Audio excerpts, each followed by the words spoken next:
আসসালামু আলাইকুম। HSC 26 batch, তোমাদের কালকে বাংলাদেশ বিশ্ব পরিচয় পরীক্ষা। তোমরা গাইডের বাংলাদেশ বিশ্ব পরিচয় গাইডের প্রতিটা অধ্যায় সব অধ্যায় পড়ার দরকার নেই। সৃজনশীল আসবে 11টা, তোমরা অ্যান্সার করতে হবে 7টা।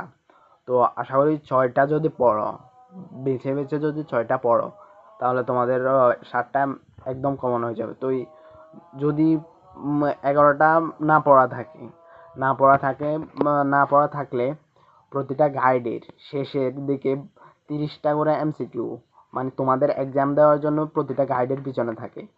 ওই ওগুলো তোমরা সলভ করবা 30টা করে। যদি যত চ্যাপ্টার আছে বাংলাদেশের বিশ্ব পরিচয়, ওগুলো সবগুলো সলভ করবা। সময় বেশি লাগবে না, আশা করি 1.5 থেকে 2 ঘন্টা লাগবে। আর প্রতিটা অধ্যায়ের 6 থেকে 7 অধ্যায়ের এমসিকিউ প্রথম, সৃজনশীল প্রথম 10টা বা 12টা, 10-12টার মতো দেখে যাবে বলতে পড়ে যাবে আর কি। ভালো মতো একটু বোঝার চেষ্টা করবা। তোমরা আশা করি এইভাবে এই ফর্মুলা যদি অ্যাপ্লাই করতে পারো, তাহলে তোমরা মিনিমাম 50-60 পেতে পারো অল্প কয়েক ঘন্টার ভিতরে আর কি, 7 ঘন্টা বা 6 ঘন্টার ভিতরে।